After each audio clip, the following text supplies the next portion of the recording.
Rhode Island General Law 42465A2 Legal Advice Litigation Settlement Agreement. So moved. Second. I'll do a roll call vote. Mrs. Pava, Yes. Mrs. Farnworth, Yes. Mr. Dakotas. Yes. I vote yes. So we're 4-0 moving into executive session. And I guess the question will be, will Deb be able to join us? Oh, I got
Deb, I have me, I have Diane. That's why I just muted.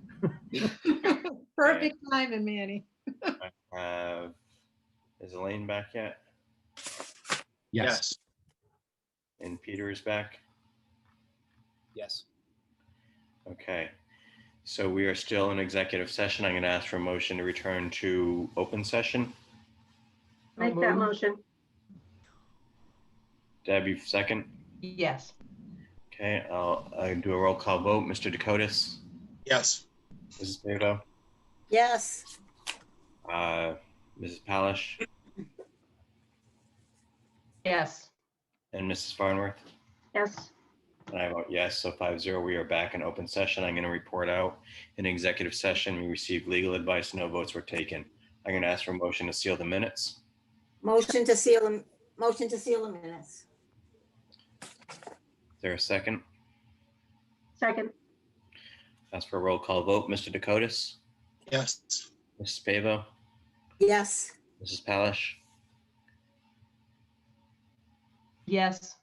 Mrs. Farnworth? Yes. And I vote yes, the minutes are sealed. I'm going to ask for everyone to rise for the Pledge of Allegiance. Here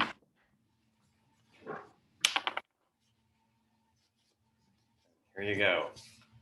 Allegiance to the flag Of the United States of America, and to the republic for which it stands, one nation, under God, indivisible, with liberty and justice for all. Ask for motion to approve the consent agenda. Motion to approve the consent agenda. If I can see. Is there a second? Second. Ask for a roll call vote. Mrs. Palish? Yes. Farnworth? Yes. Mr. Dakotas? Yes. Mrs. Pavo? Yes. And I vote yes. I'm now going to ask for motion to move up item number 8D. So moved. Second. Okay, any opposed? I'll take that as 5-0. Dr. Sanquioni? Thank you, Mr. Chairman. As you're all aware, we've had a couple light poles at the Tiverton High School Stadium. One fell as a result of the weather. The other one was taken down as a result of an engineer's report. One is being paid for by our insurance company. The other one, we were left at our own volition. We tried to petition our insurance company to cover the cost. They rejected that. And through all those conversations that you've all been part of, Attorney Jeff So has been watching from the sidelines and had started asking us some questions about who installed them. He looked at the engineer's report. He wanted some more information. He met in my office with Mike Mendes and myself and Joe Perry. And as he continued to understand the situation a little deeper, he felt that he could help us out with potential lawsuit and litigation to cover the cost of replacing that pole. So Jeff's with us right now. The purpose of it being on the agenda is we would need school committee approval from you to allow Jeff to continue to do this work. So if you have any questions or any more information, please ask. But at some point, Dr. Larkin, if we all feel comfortable with this, to give Jeff that permission, he'd like to help us out here. So I'm going to ask for a motion to,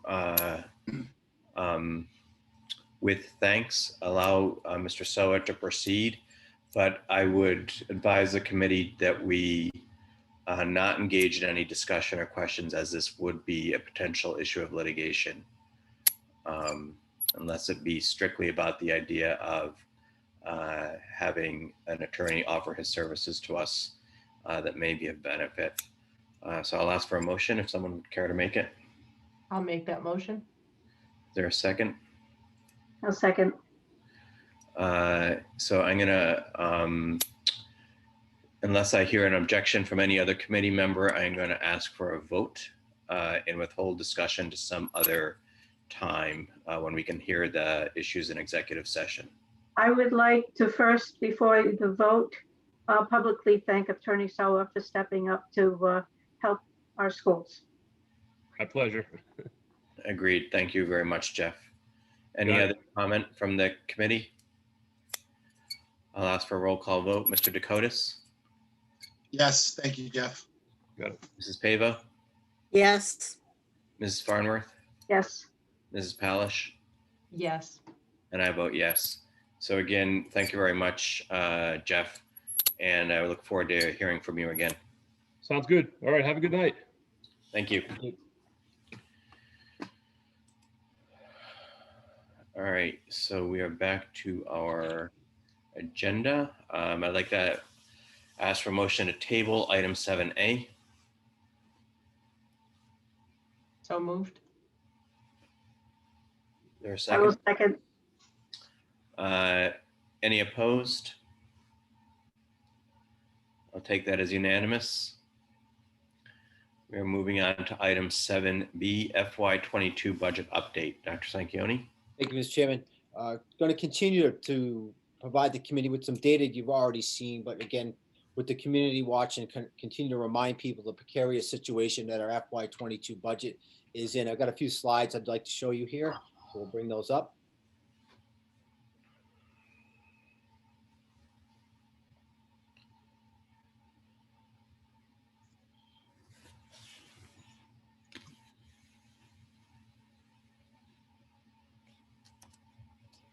Okay, so I've taken out a lot of the data, the charts and the things of that nature and really brought this down to a bare bones level for everyone just to understand what this budget is about and why the revenue that we're requesting is desperately needed, and really answers these two questions here.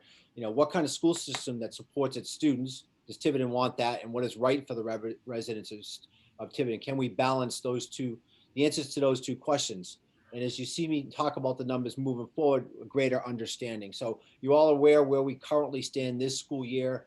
These are the numbers that comprised our operating budget. And you can see the number down there in the red, which the school committee authorized us to use Medicaid and fund balance funds, one-time revenue, to help create the FY21 budget. So we knew we were going into FY22 with a deficit, but it was certainly a very, very wise decision, because even though you used $1 million in one-time revenue, we still had to cut 24.2 FTE. So if you think about, if we didn't have that revenue, this list probably would have been almost double.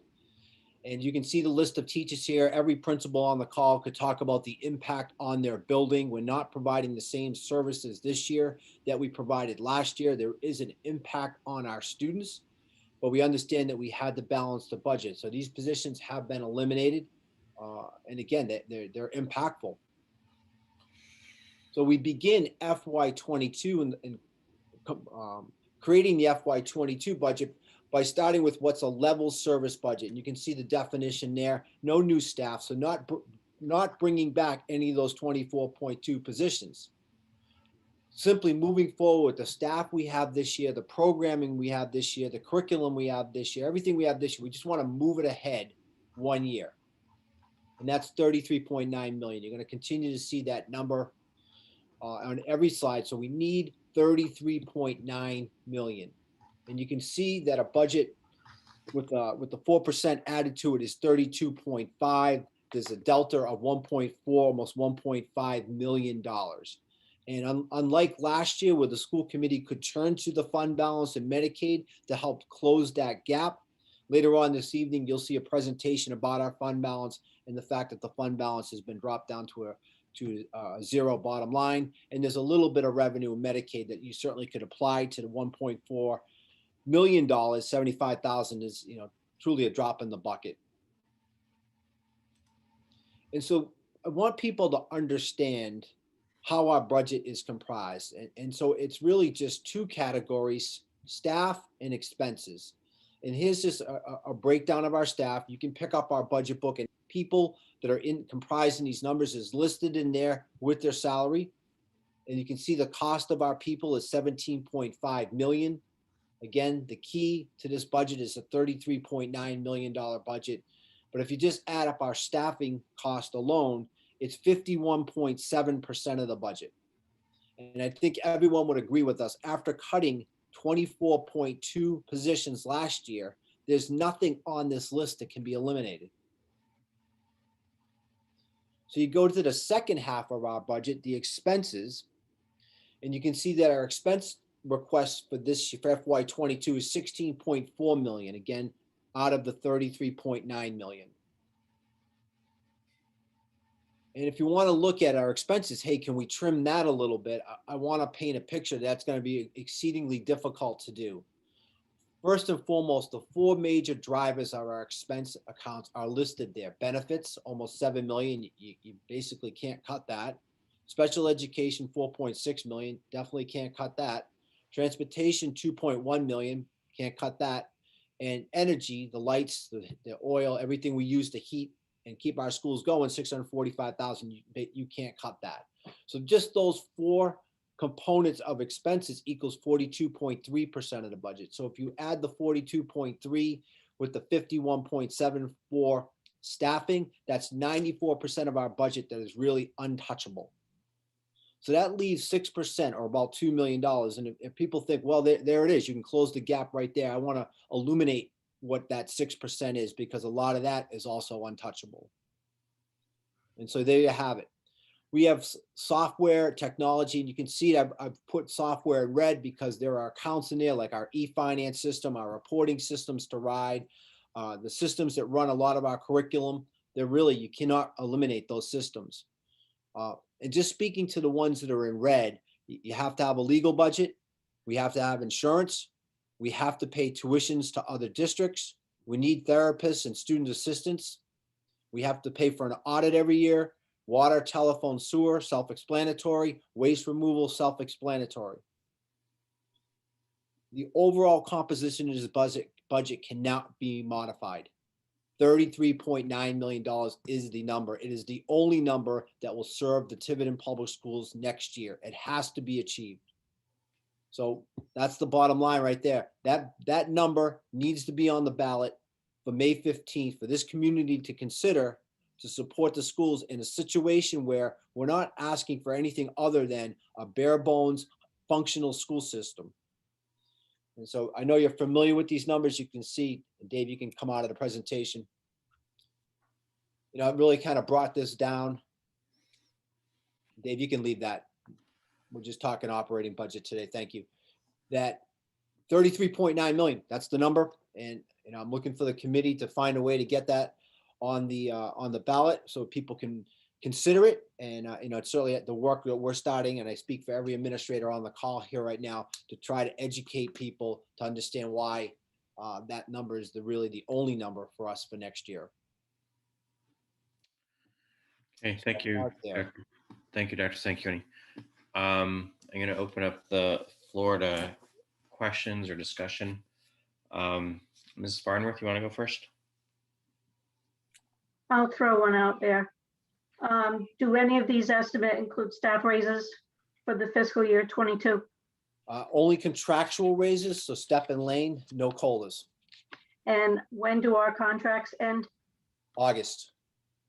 Of, So in essence, in good faith, we still have to bargain. And you know, I'm reticent to say that this budget doesn't show any raises, because you know, legally we're supposed to go in with the ability to negotiate. I think the community needs to understand that even with this number, it does not build in even some raises. And certainly there hasn't been the level of sacrifice throughout the town that we've seen in our school operations. So I wanted to point that out. Okay, thanks, Dan. Elaine? I have nothing right now. Thank you. Deb? Just to sort of piggyback off what Diane said, only because people don't understand that, Peter, I know we do. When you're talking about steps and lanes, can you explain what that is? This is not us giving a cost of living increase and everybody gets 2%. Can you just explain what a step and a lane is?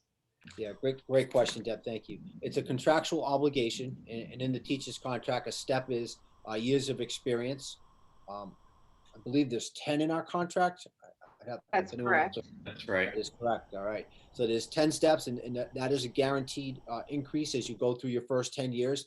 And a lane is for education. So if most teachers come in with a bachelor's degree, if they move up to like a bachelor's plus 30, they move over a lane, and that's an increase. If they get their master's, that's an increase. If they get master's beyond master's, that's an increase. So we have people moving steps and we have people moving lanes, but the steps ends after your 10th year. And most of our staff, I'd say almost 80+% are beyond step 10. So we're locked into their salaries there. There's really no increase unless they move over a lane. So.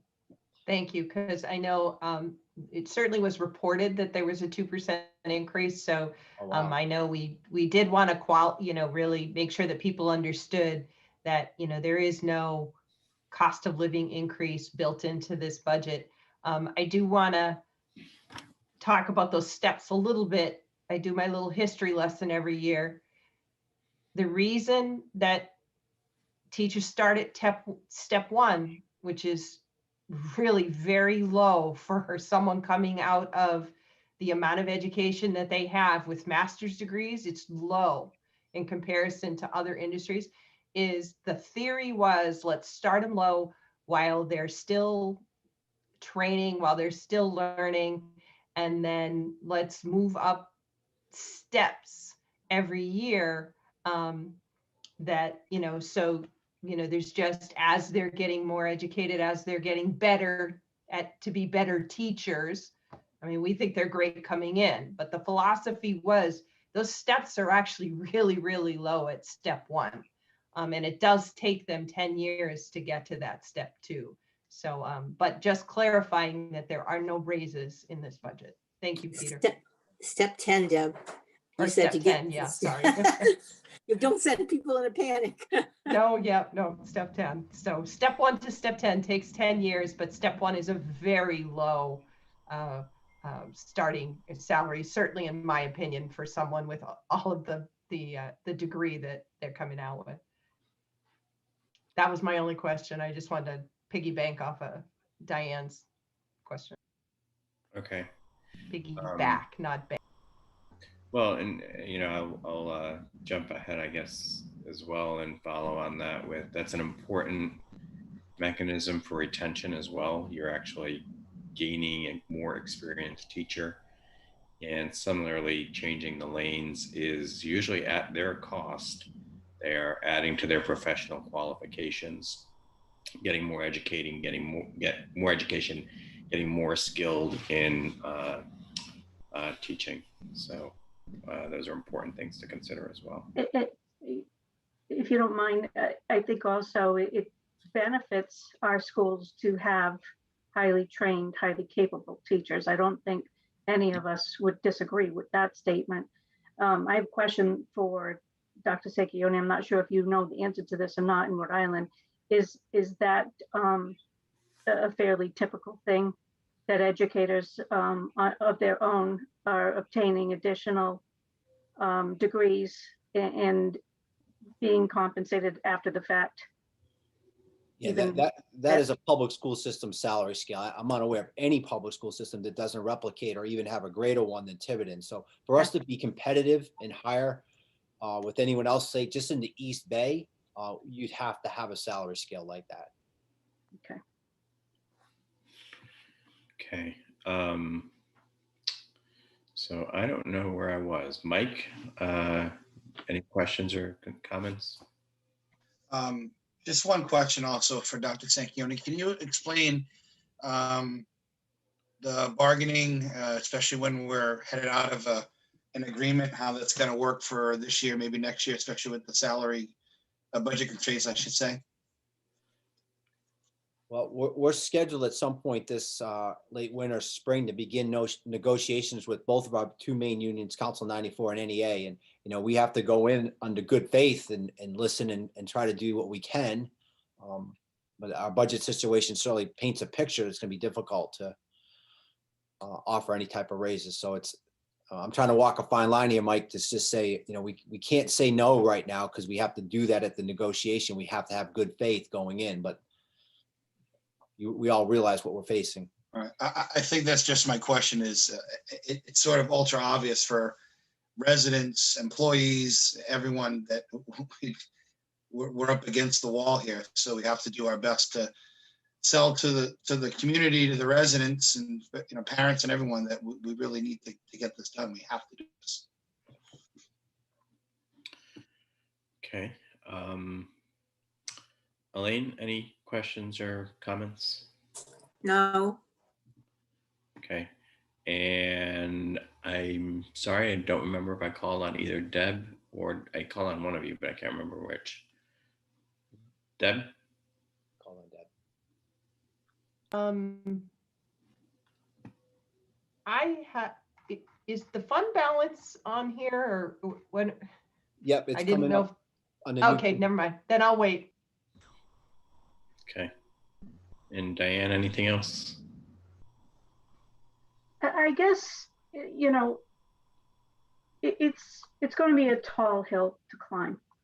I think we will all be pressed probably into service to try to do the very best we can to secure funding for our schools.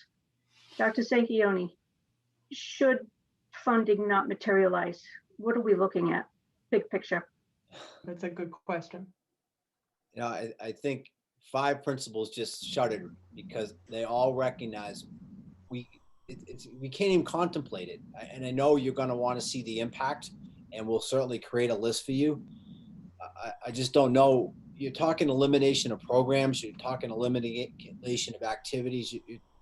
I don't know if we're going to have a school system. 1.5 million, basically 20 staff members minimum. When I say staff across every component, administration, Council 94, NEA, after cutting 24.2 last year, I don't know. And I know ideas are out there about closing a school, and we've been analyzing that. You know, educationally, it's a drastic thing to do, and it's not going to serve students well. But those are the kind of decisions you're going to be looking at. So it's, you know, I want to take the high road on the positive road and say, we're just 33.9. We got to get it. We got to convince this community that that's what we have to have. I like you having your glass full instead of half empty. But it has been done, and we have closed 2 schools in 1 year simply because of something like this. We just couldn't get the money. I mean, I don't even want to think about how detrimental that'd be to the school district and basically to this town. We need a good school system to draw younger families with children into the district, not drive them out of the district because we're disseminating our schools district. So, but I don't have any answers either. I agree with you, Elaine. We need to do the best we can to support our schools. I think that while we have a vibrant town, I think, you know, in some ways, the schools are being forced to shoulder really a huge burden of sacrifice. We've already shown it with the layoffs we made this past year. I'd love to see how other school districts around us are managing to do better. Is it our budget structure of the FTR that's the issue? Is it just general apathy about our schools? I hope not. Is it, you know, and I understand that economically, there would be far and few in between that have not struggled or suffered as a result of this pandemic in some way, shape, or form, be it financial, health, or otherwise. And we all are aware of that, but to take away the ability to educate the children that live in the borders of this town would be a very sad event indeed. Dr. Larkin? Yes. I wonder, Dr. Sanquioni, for our next meeting, because I know obviously you're not prepared for this one, could we, and I know we've done this in the past, could we put together perhaps some 5-year trends for the district? Great question, Ms. Powers. Thank you. We do have those, and you know, this presentation tonight, I just wanted to make it as sort of as easy to understand as everyone, but we have all that data that we'd love to show you next week. Okay, so maybe just, you know, sort of a, well, how did we get here at the meeting of the 23rd, looking at, I wouldn't go back more than 5. I mean, I don't want to go back 20, but, maybe, just look at some data for 5 years. But points, Elaine and Diane, very well made. And Dr. Larkin, if I may, Yep. the question I keep, again, I had a parent advisory council meeting today, and in my, pretty much everywhere I go, it's talking about the budget and getting people to understand is, how does that 33.9 get on the ballot? People want to know that how it's going to get there. Is it going to get there? And I know we have Attorney Scungio coming to speak about the whole mechanics with the town and so forth. But, I say that to the school committee in the way that at some point, we got to provide that answer. We're going to create that confidence in the community that A, it's going to be there, and B, then we got to sell it. Agreed. And yes, we do. And again, to Deb's point, I think we also have to really look at what has happened over the last several years, including, level funding last year created an $800,000, if not greater, structural deficit right there. Right there. So this is why we are where we are. All right. Any questions from the public, Mrs. Delcourt? Not at this time, Dr. Larkin. Okay, thank you. And any questions from our administrators or any others in the meeting?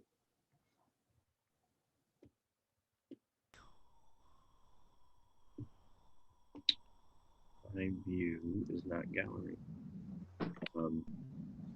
Okay. So I'm fooling around with my view. Dr. Larkin. Yep. Go ahead. One topic, I think I was reading about it in the paper today, and I've heard about it recently on town council meetings. There is going to be an effort by the town council to codify the casino revenue and keep it out of the operations of the town, and that would include us, of course.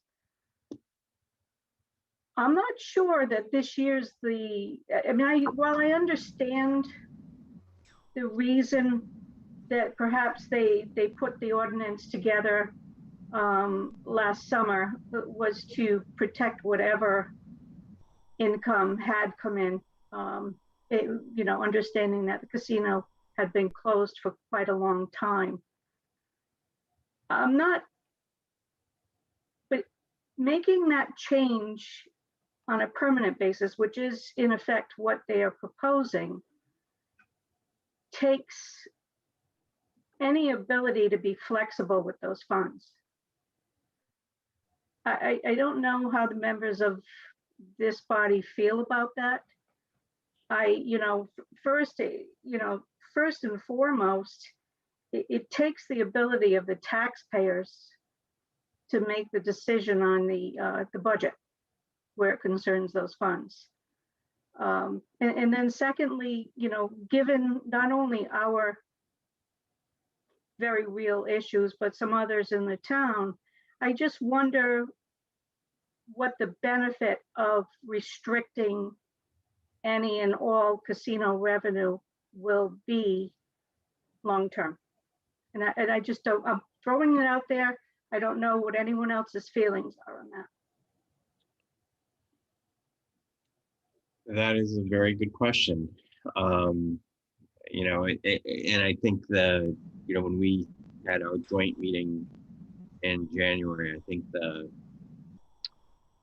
real question is, how do we get through this as a town as a whole, and what's going to be the most constructive thing to do overall, both in the short term and in the long term, and to try and listen to all voices and engage with all groups. I have not seen the ordinance language myself. I've sort of, I guess, heard about it as much as you have. I don't know if there's other thoughts by anyone else, either on the committee or in administration or I don't know. Any other thoughts? I do worry about taking, quite frankly, any option off the table, to Diane's point, that, you know, the original restriction was, you know, meant to be temporary. You know, the casino was closed. We didn't know when it was going to reopen. You know, COVID at that time had just started. But to, you know, continue it and to restrict, quite frankly, any revenue, I just think I'm worried about taking any options off the table.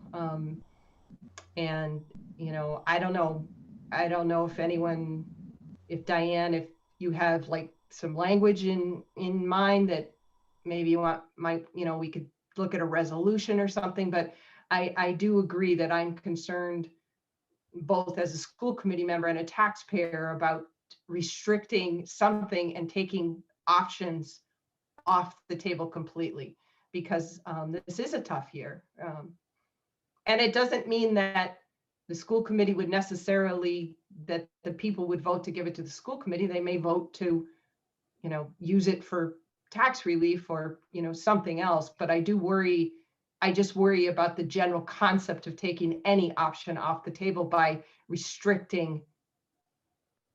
continuing to restrict any revenue. So I guess I'd be interested in perhaps reading some resolution or something, if Ms. Farnworth cares to write it.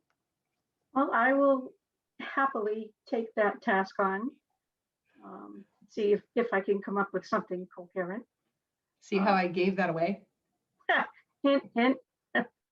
I'll do the best I can. And perhaps I'll even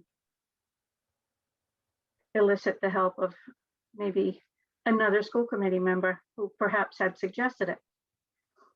All right. Any other thoughts on the committee? Mike?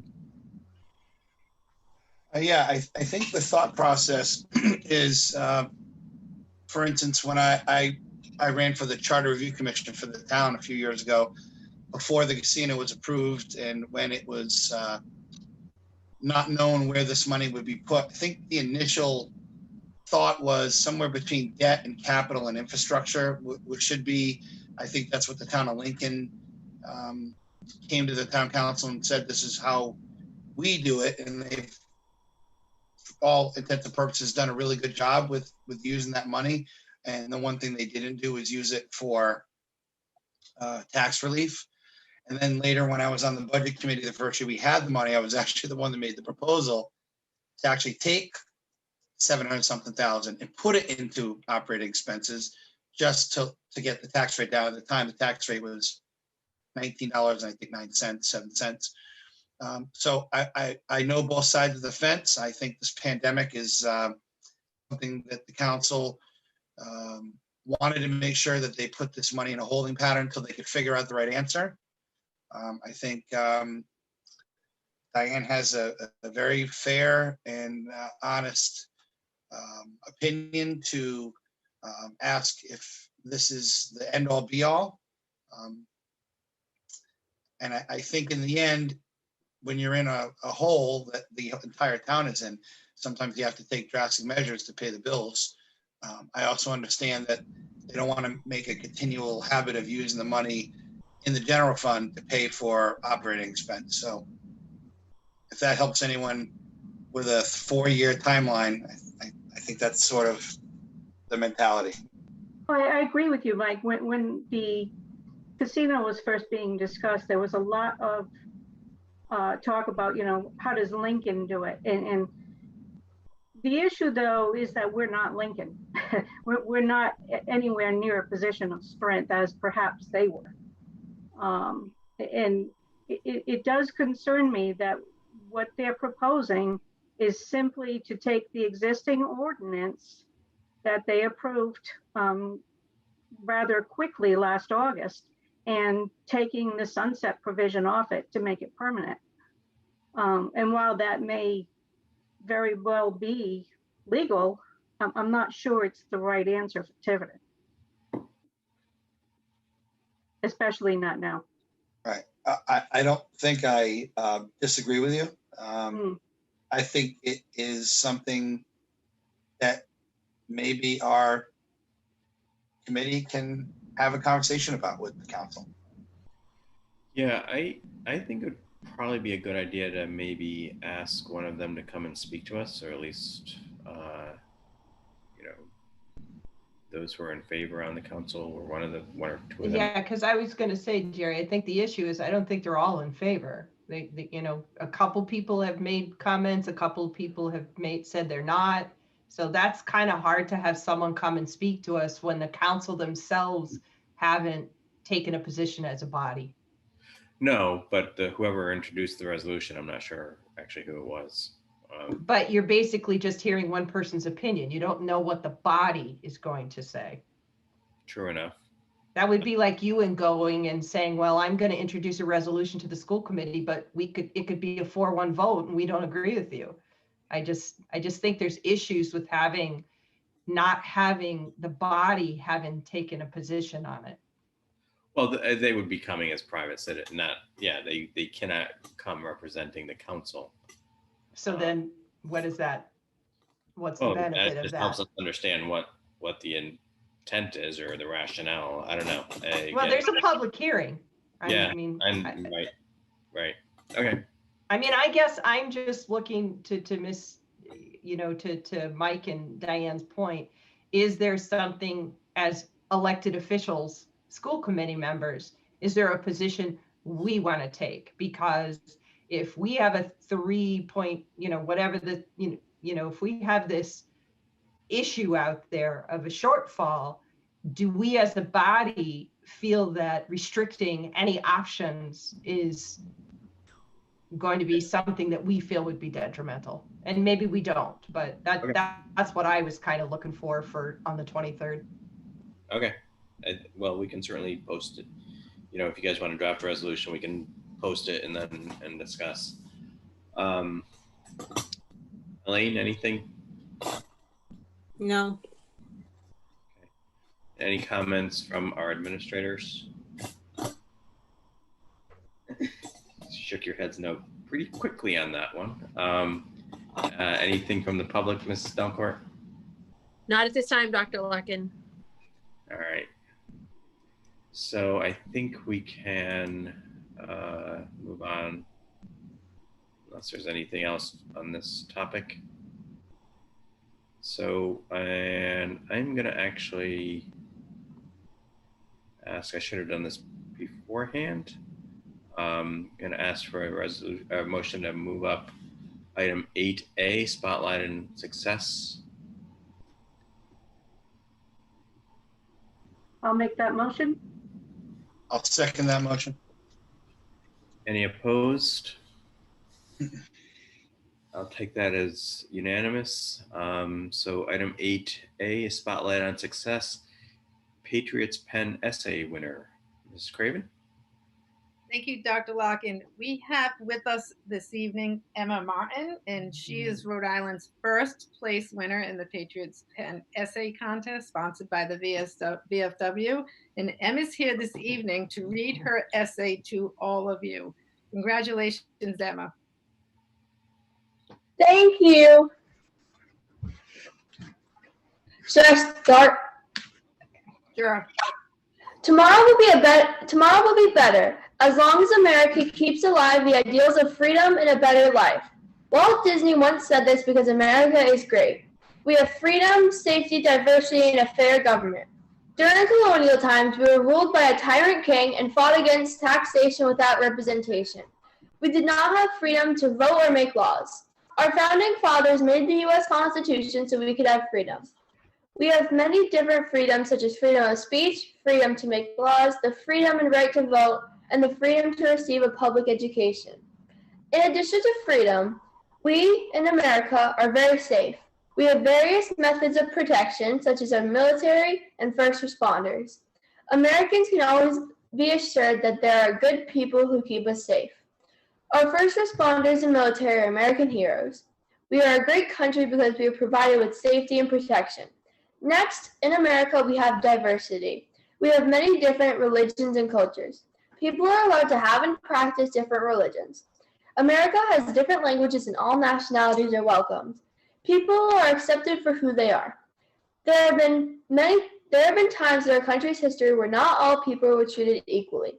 But America continues to make progress in accepting all people of different races, cultures, and religions. Lastly, we have a fair government. Americans get to elect our president and the people who represent us. We have the freedom to vote and have a say in our government. In other areas of the world, there are dictators and people who are told what to do and how to live. In America, we get the choice on how we want to live, and we have a say in creating laws. Americans are very lucky people. America is great because we have freedoms, we are well protected, we celebrate diversity, and we have a fair government. It is with love and respect that keeps patriotism alive. Very nice. Thank you very much, Emma. Congratulations. Thank you. Excellent job, Emma. Good job. Thank you. Thank you. Congratulations, And Emma. my compliments as Thank well you. to Mrs. Craven and Mrs. Costa and her colleagues, who I know have been instrumental in really supporting the students in this. I'm not sure what's going to happen with the wax. Can I just say, I think you said so wonderfully what we all are feeling. Thank you. All right. Hey, Emma, that was so well spoken. You must have learned some of your grace from your most favorite softball coach. Thank you. I'm very proud of you. Thanks, Mike. You're welcome. All right. Great job, Emma. Thank you. All right. Have a good night. You too. Good night, Thanks for Emma. coming. Bye. Thanks for zooming, I should say. All right. Well, that was a much lighter thing than we've had yet on the agenda. So, all right. That's the best part of being on the. That was fun. All right. So we are up to item 7C, COVID update. Dr. Sanchioni. Thank you, Mr. Chairman. So this also will be a little bit of a success story, certainly not rivaling Emma in her contest there, but wanted to update the committee on where we are in the school system's battle with COVID. And you can see the bottom headline there. You know, our students are winning. So we want to share some of that, what that winning means.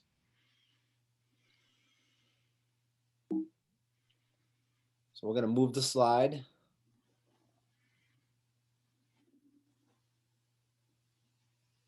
Okay, so we are an educational system, and with that endeavor, I think we've been doing this probably as well, if not better, than almost every district in Rhode Island. We are one of a handful of districts across the state that's all in for instruction, K-12. We came back right on September 14 with a mini hybrid, and within 2 weeks, we were back in full K-12. The most important statistic I can share with you this evening, and something we're all very proud of, and as we continue to go through the presentation, you'll see how we're achieving this, that since September 14th, no one has caught COVID in our schools. There has been no transmission. Certainly we've had students and staff come in and been tested positive. But as you can see by the last bullet, many of those have caught that from their family, but yet while they're in our school system, other people who've been close contacts have not caught that from anyone in our school system, which continues to say to us since September 14th that our school system is an exceedingly safe place to be. And so here's why we're achieving that great safety, as we say. And I won't read all these to you. We've done these in previous presentations, but I can share with you, and again, with the principals on the call with us today, the hard work of all the people that are allowing our system to be successful. First and foremost, that daily attestation form. Well, Julie Delcourt's on the phone here, and she does this painstakingly every morning.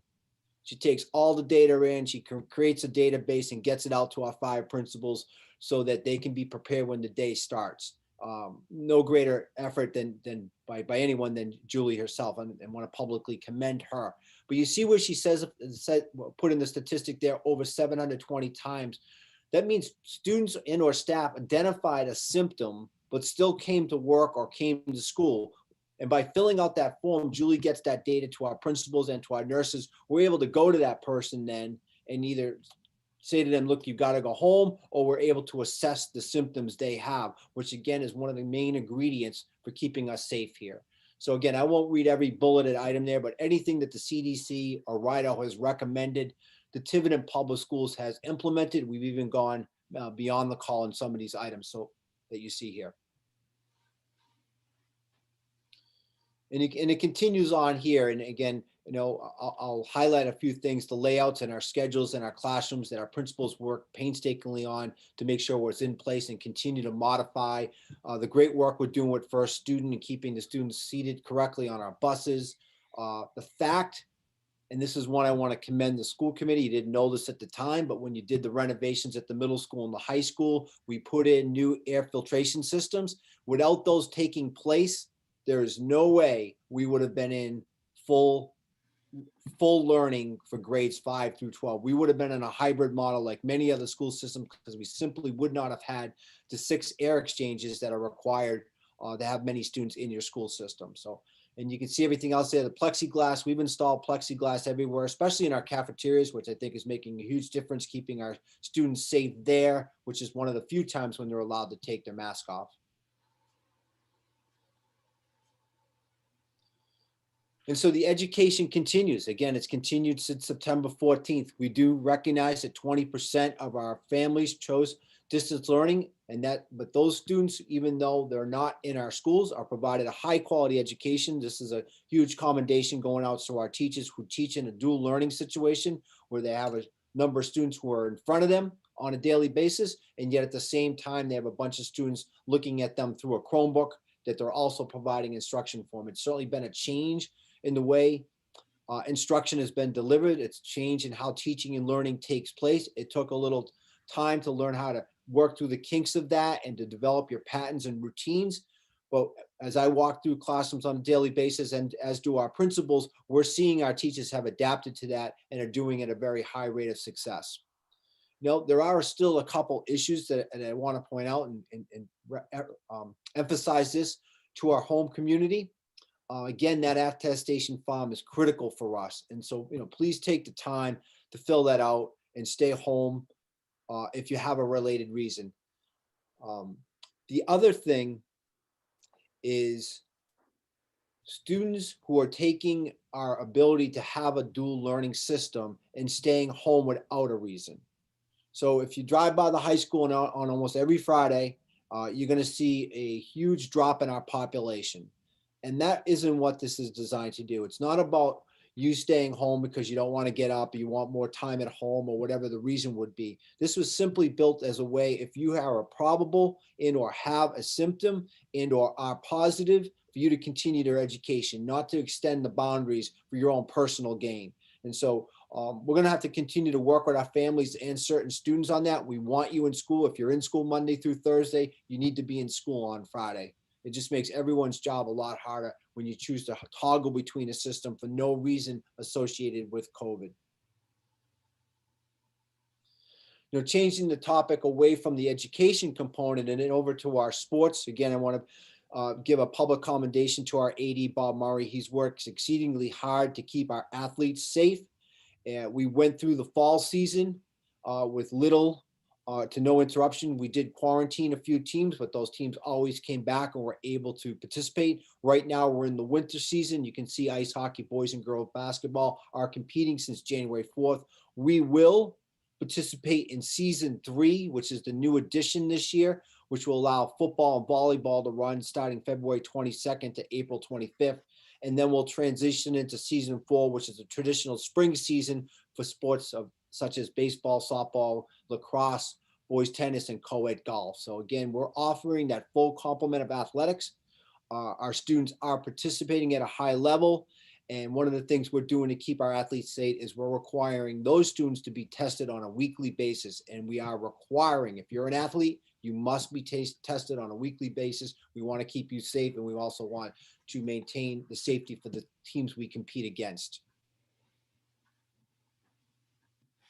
Travel, I want to take a moment to bring this out here. As we approach the February break at the end of this week, we want to remind our families that, in fact, if you travel in the United States to a state that has a 5% or greater rate, a COVID rate, you are going to need to quarantine for 10 days. And we're going to rely upon our families to be honest with us on this. This truly is the honor system. We're not tracking everyone who travels, especially if you're doing it domestically. However, to keep everyone safe, for the Tiverton Public Schools to maintain the great success we're having, which is offering a in-person K-12 education on a daily basis. We don't want to have a lot of infection coming into the schools and then having to quarantine a lot of close or probable students around them. So we need people to cooperate with this. Again, if you're traveling next week, please work with us and be honest with us and quarantine your son or daughter. That being said, though, we do look at, because we are a system that's in K-12, we need our staff in school to be successful. And one of the things that the Rhode Island Department of Health allows us to do is to test out of quarantine. So we are offering that to our staff members. And I want to be clear here. I know I'm creating a dual system, but I think there's dual purposes here. And we want to recognize that being open requires that we need to be fully staffed. So this is also the honor system. We're saying to our staff that if you also travel to a state that has higher than a 5% positivity rate, we want you to be tested on Monday, February 22nd, first day back from vacation at 8 o'clock in the Tiverton High School gym. More information will be going out to our staff this week. We don't want you to report to work right away. We want you to be tested. We know we get those results back within 15 minutes.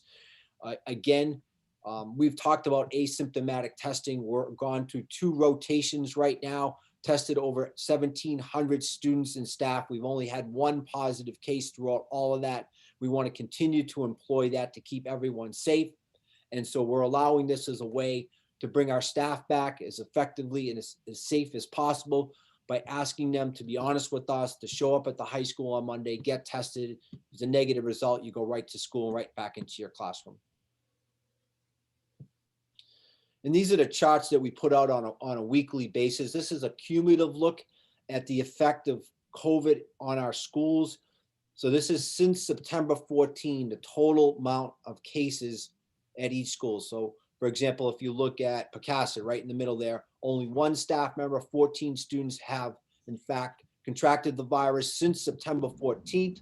Again, we've been in school for 93 days. And when you look at the numbers in totality, they're very low. And again, I want to make a point or reemphasize a point that I've already stated, which is in fact, even though we've had 105 positive cases total since September 14th, not one of those positive cases has transmitted the virus to anyone else in our school system. Our school system is exceedingly safe. And the other data we like to share with people is how we look on a weekly basis. So for the week ending last Friday, you can see here that our numbers of positive cases on the first number there. For example, Fort Barton had 3, and then the number of people who have to quarantine as a result of those positive cases. Again, those are students who are close contacts. Again, we try to limit that as much as possible. In every instance, anyone who's been quarantined, again, I'm re-emphasizing that same point, that in fact, they may have had a close contact, they may have had to quarantine. No one's caught it from a student who they've been a close contact with in our schools. So again, so many people to thank throughout this. Again, our nurses have been fabulous. Our administrators have been amazing. Our custodians do the job on a daily basis. And our teachers who are delivering that high quality instruction in a dual system. So it's a system that works together that is generating this great success. So it's a pleasure to share this with you and certainly answer any other questions you may have. Okay.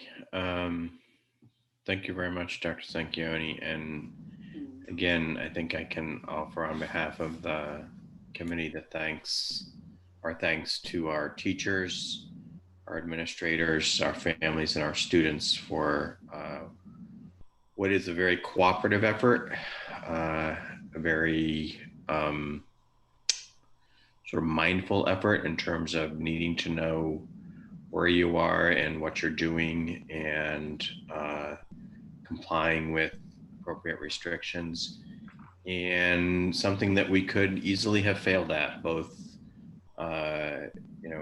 we were successful again because we did renovate the schools, because we did go to one-to-one with the Chromebooks, and also because we implemented all of the recommendations and guidelines as we have. All right, so open it up to other questions or comments from the committee. Mrs. Palish? I'll just reiterate, Jerry, your comments. This could have went sideways very, very quickly. And it took a lot of effort from all of you to, it certainly wasn't us. It took a tremendous amount of effort from all of you to make sure that, this was done safely and in a way that got our kids back to school, which is what we all wanted. Thank you. Okay, thanks, Deb. Ms. Pava? Nothing. Ms. Barnworth? I guess I'll just be repetitive, but I can't thank the staff enough for all the hard work that's been happening here really since the beginning of this entire situation with the pandemic. And the fact that our teachers are working so hard to maintain this dual learning situation, the fact that our facilities people have to work so hard to keep our schools as germ-free as possible. The fact that our principals have had to deal with students in, out, in between on a daily basis. I know you all have. And the fact that, the rest of the administration right there to support it all. The fact that Julie sends me an email every morning so that I don't choose to attest to anything, but it reminds me that the world is still turning in Tiverton. And you've all done it to benefit the children who live in this town. You continue to do it every day, and I can't thank you all enough. Thanks, Dan. Mr. Dakotas? Yes, I'd like to pontificate on top of my fellow committee members' comments. This is one of those things where I have a hard time not saying how much empathy I have for our teachers, our staff during such a difficult crisis. Just like healthcare workers, our staff put their lives on the line every day they walk through those doors. The 5 administrators that are our principals that are here right now, thank you to you. Thank you, Mrs. Delcourt, for the attestations, for all the gentle reminders. I do have students in the schools. When I talk to the parents from the districts, I can't believe we're all in school, every grade, every day. I don't think I've met one yet that has replicated what we've been able to do. Hats off to Dr. Sanchioni. Hats off to our maintenance people. Hats off to our nurses for all the visits and the symptom checks. And I mean, we're just doing a fantastic job. And I think it's unsurpassed by any school district in the state. So kudos to all of you. I'm very proud of what we've done. Okay, thank you. Any questions or comments from the public, Mrs. Delcourt? Well, there are comments, but I just want to say they're worth repeating for Miss Emma. Miss Costa said, well done, Emma. Rose Mello Souza said, great job, Emma. And Tara Messenger said, great job, Emma. I'm so proud of you. So I had to say that because we all agree Emma did a great job. Okay, thank you for passing those on. Agreed. And any questions or comments from any of our administrative team? Okay, again, thank you, Dr. Sanchioni, and to our teachers, staff, families, administrators, everybody. All right, I think we are now up to item 8B, accept donation from the Tiverton Prevention Coalition vape detectors. Mrs. Craven. Thank you, Dr. Locken. About a month and a half ago, I made a phone call to Holly Allen to discuss vaping and my concerns with vaping in the middle school. And I asked her if the Prevention Coalition would help us out and to purchase some vape detectors for the bathrooms. And she generously donated the funds to purchase those detectors. $4,596 is the cost of those detectors and the software. So I wanted to recognize Polly and the Tiverton Prevention Coalition for working with us to keep our students safe in school. And I really appreciate their generous donation, and I'm asking you for your approval of the donation this evening. Okay, I'll ask for a motion to approve. I would With happily great make that thanks. motion. I'll second. Okay, motion's been made and seconded. Any comments from the committee? Mrs. Pavo? No, Mr. Dakotas? Hi, Polly. We already spoke. Thank you for everything you do. Mrs. Farnworth? There you are, Polly, Polly. thanks for joining us, and thank you very, very much. And Mrs. Palish? Thank you, Polly, for continuing to support the schools. You've been doing it for a long time. All right. And I guess I'll pile on there. Thank you again, Polly, and thank you, Mrs. Craven. I will ask for a roll call vote. Mrs. Pavo? yes, Mr. Dakotas? Yes. Mrs. Farnworth? Yes. Mrs. Palish? Yes. And I vote yes. All right, so motion carries. Thank you again, Polly. Thank you, Polly. Thank you. Thank you. Good to see you. Instead of talking. All right. We are up to item 8C, fund balance update. Ms. Roderick? Thank you, Dr. Larkin. Unfortunately, I had some technical issues with my computer, so I'm unable to share the slide that was in the packet, but both Mrs. Palish and Mrs. Farnworth had asked me some time ago to prepare an analysis going back 4 or 5 years of the fund balance and how those funds were used to demonstrate that our reserves are now pretty much at a bare minimum, if not gone. So the slide that was provided in the packet starts in July of 2017 for not only fund balance, but also our Medicaid funds. And at that point, between the two, we had roughly $6 million in available funds for us to utilize. And in FY 2018, about $158,000 was used out of our general fund balance, and we actually accrued a little bit to the positive in Medicaid. But in 2019 is where we saw a substantial usage of those funds. In fact, we, in speaking about the lights and tiles and the HVAC system and all of that, 1.6 million of those reserves was used for that, as well as some other capital expenditures like the parking lot, some handicap ramps, a gym divider. But in 2019, we also had a substantial structural deficit where out of fund balance, we used almost 1.2 million of our reserve. And in addition, we used about 1.4, 1.5 million out of Medicaid. That left us with a combined total of about $1.9 million available at the end of 2019. And in 2020, we did not use any Medicare funds at all, but we did use $857,000 in our fund balance to help cover the structural deficit that carried forward, and that is even after the 24 positions that were eliminated. And then so that left us with about 1.3 million combined total between fund balance and Medicaid.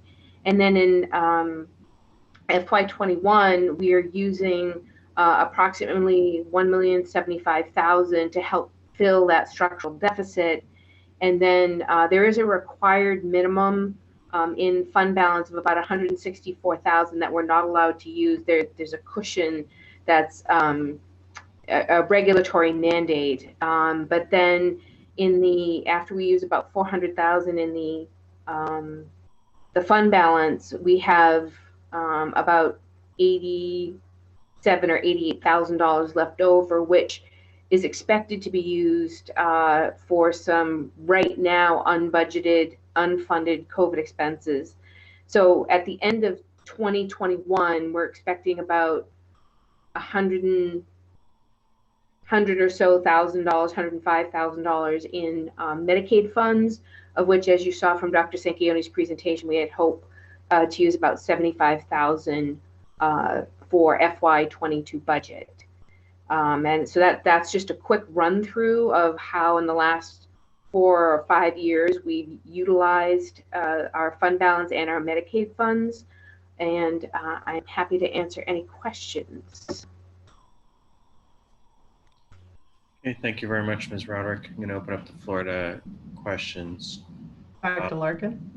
Yes, Ms. Palach.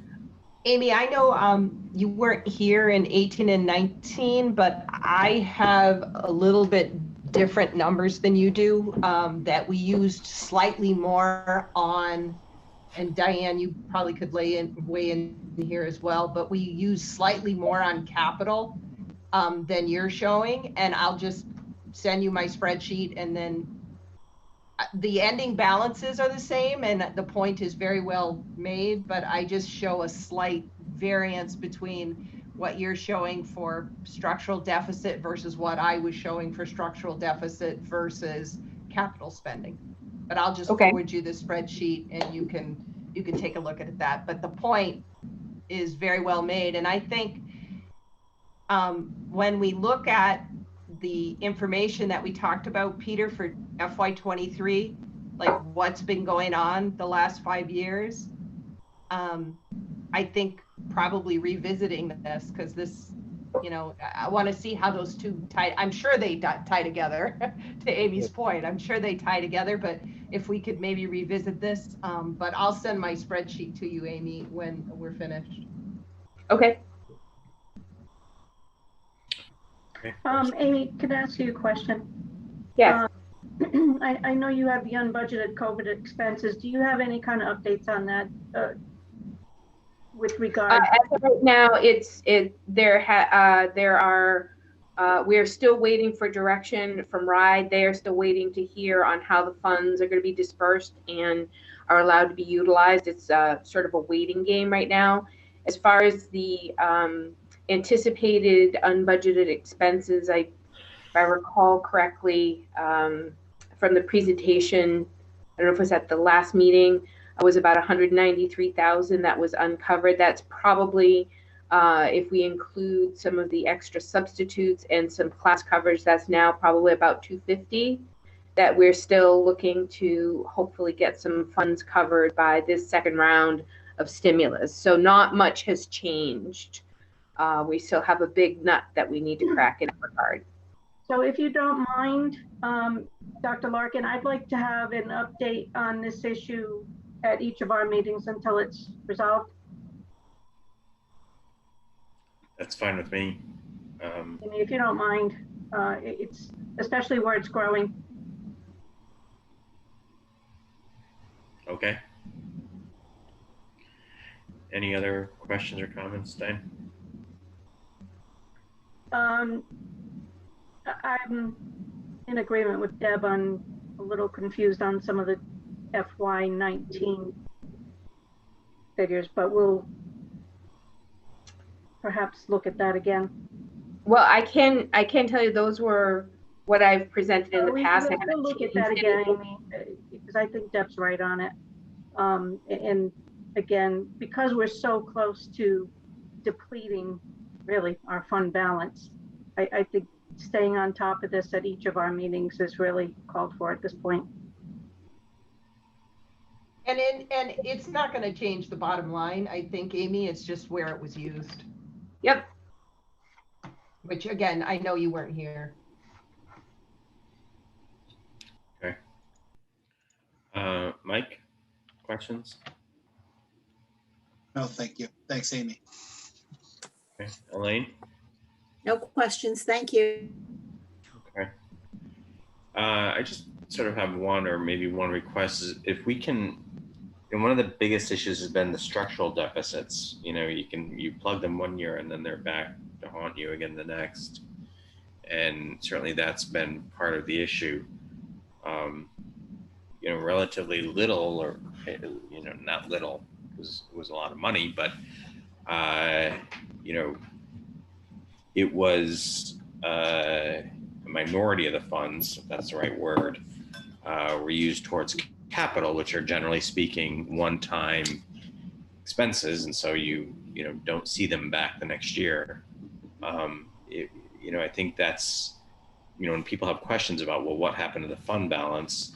This was in part what at least some people wanted us to do with the fund balance, was to fund operations, which is what we did. And again, part of that is not necessarily a policy decision as much as it is a function of the way the budget cycle works and how you are catching up to expenses which can rise in a given year rather unexpectedly. I think it would be helpful to actually break out again what exactly are where the structural deficits came from that we had to cover with the Medicaid funds and the fund balance. Any questions or comments from our administrators? And any from the public, Ms. Duncourt? Not at this time, Dr. Larkin. Okay. Well, I guess there's nothing like talking about deficits to make people quiet. So I need to find my agenda. Well, it's certainly worth reiterating, though. I mean, Amy and Peter have said it over and over, but let's say it again, that when you have structural deficits every year and we get $1, those structural deficits don't go away. Correct. I mean, I know I've heard, well, you have had structural deficits, you should just cut. Yeah, we did that. We did that last year. No, I know. 24.2. And built on the structural deficit. I don't disagree with you at all. All right, so we are up to item 9, announcements, scheduled meetings, reports. So right now we have a school committee meeting on February 23rd and March 9th. And I believe we have received notification from the budget committee, but not on here, when they want to meet with us. But I think it's tentatively in early first week of March. Am I correct in that, Peter? You are first Thursday in March. Okay. We probably should lay out the timeline as well about when we have to vote a final number and have that available at our next meeting. Diane, you just did that, didn't you? I literally just emailed it to Dr. Sanquioni, I think yesterday. Oh, okay. Yeah, we had a policy meeting and we were talking about budget schedule and yeah.